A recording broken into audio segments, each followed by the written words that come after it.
Hello 12th standard students, welcome back to chapter 1 applications of matrices and determinants. Today we are going to see exercise 1.8. Choose the correct answer. First one, if determinant of adjoint A equal to determinant of A power 9, then the order of the square matrix of A. So they are asking us to find n. Okay, what is n? Order of the square matrix. Okay, now we know this property, isn't it? Determinant of adjoint A equal to determinant of A power n minus 1 the whole square. So here in this problem they have given us determinant A to the power 9. So we are going to equate this and this. So n minus 1 the whole square is equal to 9. Okay, that means taking root on both sides you will get it as n minus 1 equal to plus or minus root 9, isn't it? Which implies n minus 1 equal to 9 or n minus 1 equal to minus 9. If this minus 1 comes to the other side, n equal to 10 or n equal to, you can take this root also. This is root, isn't it? I shouldn't put it as 9. It is going to be plus 3 and minus 3. So this will become as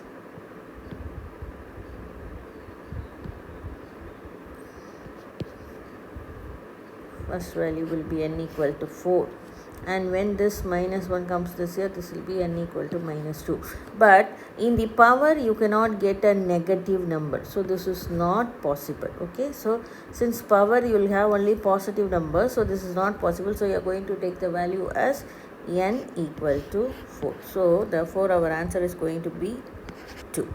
Okay. Now coming to the second problem.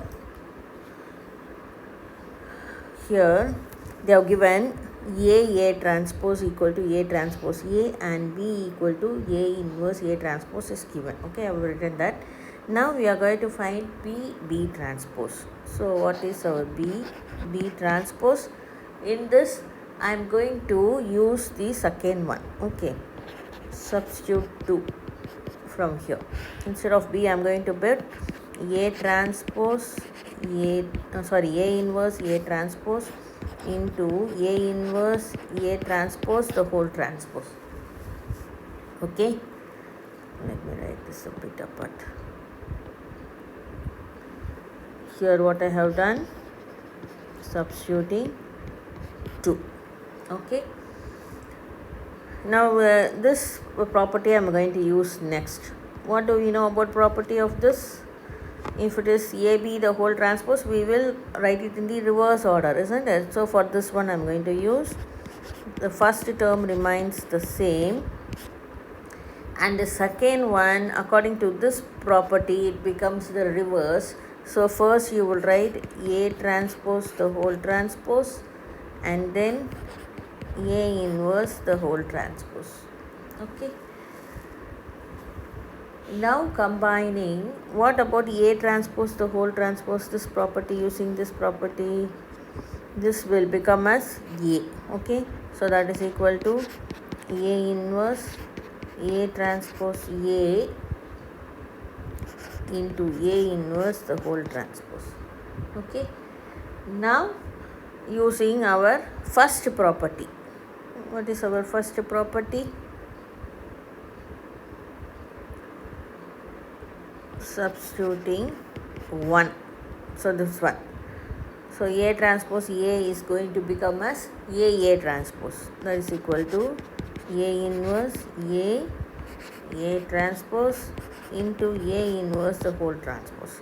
Now combining these two, what will you get? I into A transpose into A inverse the whole transpose. Okay. Now again we are going to use this property. Which one? This one. Okay. Again you are going to use this one. How are you going to use this one? In the reverse order. Suppose BT AT equal to AB the whole transpose, isn't it? That means how can you write this one? These two you can combine and write it in the reverse order. That is, this is RHS. Okay, this term is this RHS. So you are going to substitute left hand side I into, you bring A inverse to the front and A to the next term and put it as whole transpose. What is A inverse and I into A inverse into A is again going to be I transpose, and I transpose we know it is I, that is equal to I into I, that is equal to I. Therefore our answer is going to be our third one, which is I. Okay, so this completes this problem. So we are using two rule which we know, and the two the subdivision I have written as two subdivision, they are given in the problem itself. So using these four we have got the answer as I. Okay, thank you.